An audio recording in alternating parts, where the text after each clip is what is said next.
So I want you to first meet Chris Carter. Chris is an entrepreneur, and he has the kind of learning mindset and repertoire that you'd expect in a catalyst.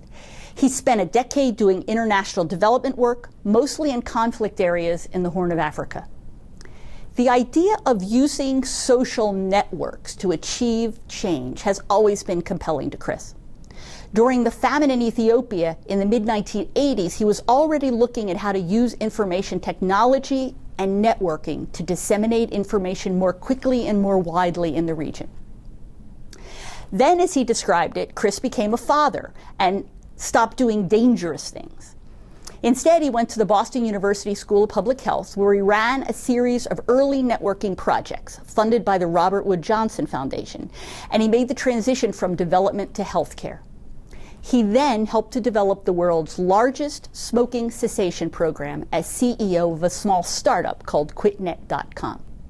So we can see that Chris has a really rich repertoire and is ready to innovate. Chris saw an area of opportunity he wanted to explore.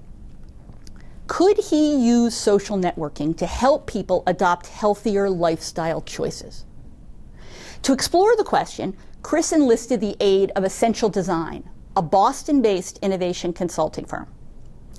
Working together, their biggest challenge, as Chris described it, was to figure out how to engage people in doing something about their well-being. But how to begin to tackle a question that big? Well, let's start with what is. Attempting to answer the what is question in this project presented special challenges from a research viewpoint. Potential customers for such a service were diverse. They ranged in age from 20 to 70 and had a mixture of family situations, motivational levels, and technological savvy. Essentials team leader, Bill Hartman, wanted to have a creative conversation with their interview subjects, and he knew this would take a different kind of tools and a different kinds of stimuli.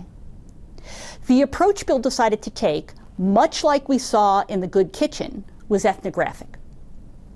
But ethnography encompasses a wide variety of specific tools, ones like journey mapping that we've already looked at, but others that allowed Essential to explore interviewees' perspectives even deeper. They selected 36 candidates representing diverse demographics and gave them several homework assignments to complete before their interview. Before we go on, though, I want to take a moment to add an important sidebar here. 36 people probably seems like a very small sample to make decisions on to those of us who are accustomed to high-end quantitative methodologies. But 36 is actually an unusually large number of people to study for a design thinking project. Some number under 20 is actually a more common starting point. The reason why we are so comfortable with these smaller numbers in design thinking is because we're happy to make the trade-off to go deep with a small number rather than wide with a larger one. Getting to know a stakeholder's unarticulated needs takes a lot of time and effort. And our interviews tend to be long, and the qualitative data we gather is often plentiful. We have to limit our sample size just to manage it.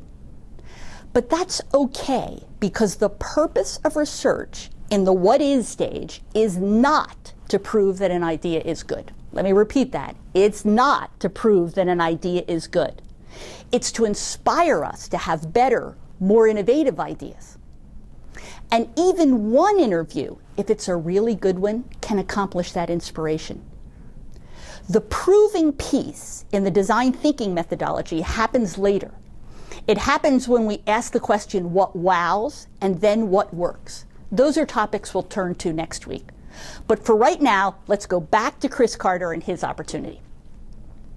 Essential's first homework assignment for the 36 people they selected to interview was to capture the rhythm of their daily lives for a week, asking each person to note specific experiences that affected their well-being.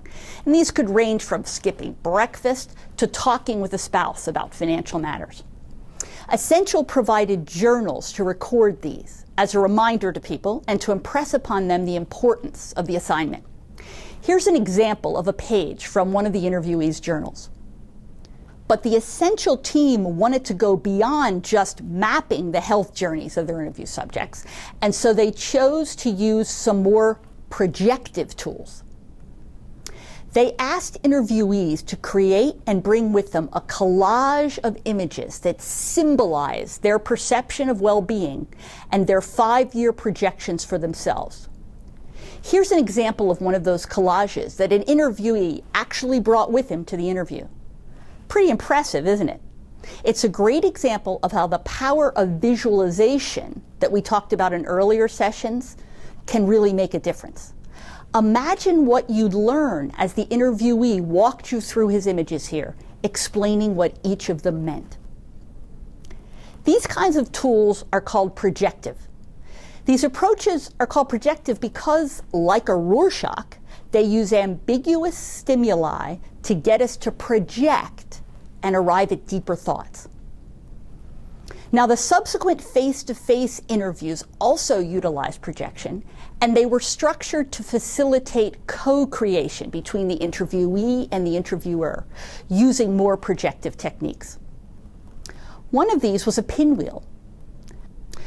During the interview, people were given a pinwheel and asked to draw themselves into the center. The petals of the pinwheel were for them to draw in friends and family. Then they rated how each of the petals impacted their well-being, allowing them to create a kind of social graph almost intuitively.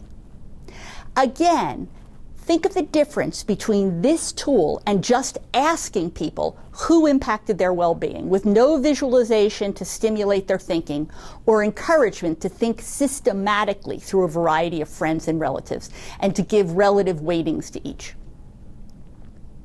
Then, during an earlier part of the interview, a researcher in the other room created sticky labels that captured some of the well-being goals that the interviewees talked about.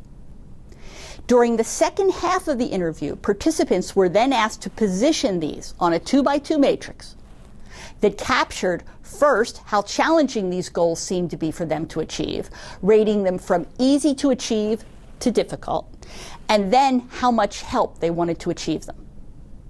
These interviews helped the team create a picture of the kinds of differences in the way people thought about their well-being, and some patterns started to emerge.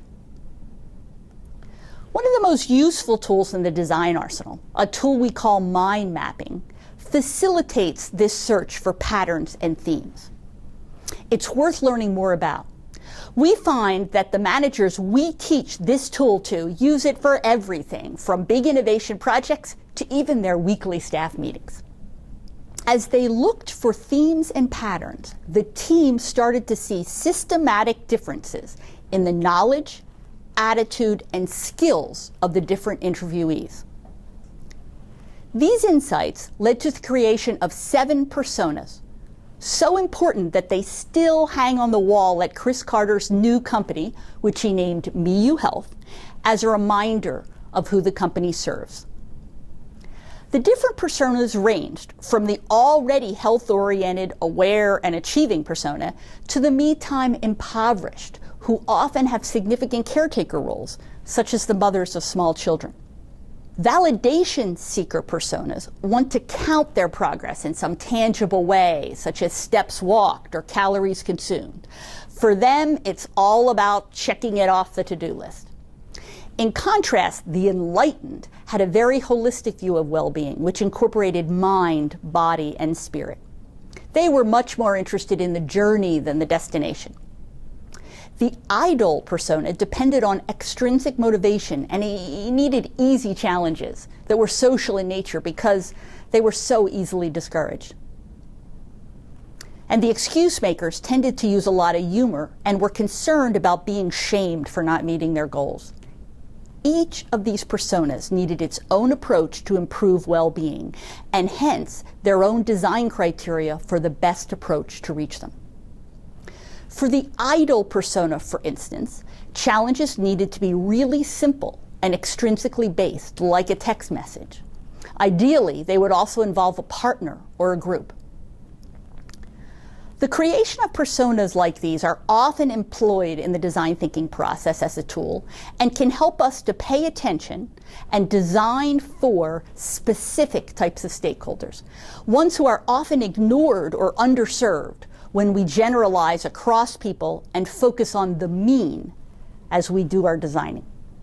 So, for instance, the me time impoverished, if we look up close, who's focused on the needs of others, he or she might respond better to a challenge to prepare a healthy family meal, for instance, than to a more individually focused activity. Doing healthy new activities can actually create a sense of guilt of taking time away from their families to focus selfishly on themselves. On the other hand, the characteristics and underlying needs of the excuse maker are completely different.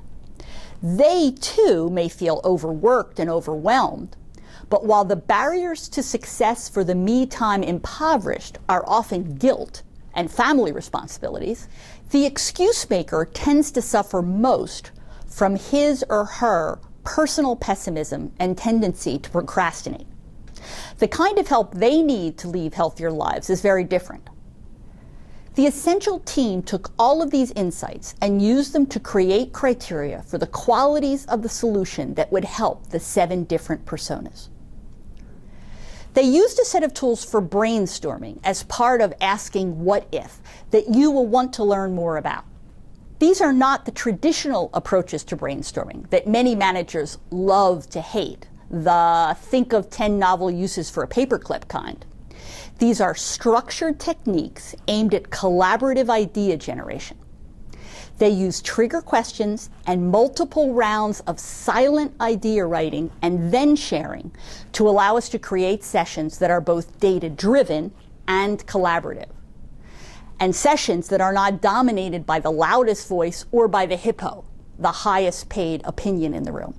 I guarantee that you will find that these methods enhance the quality of your idea generation significantly.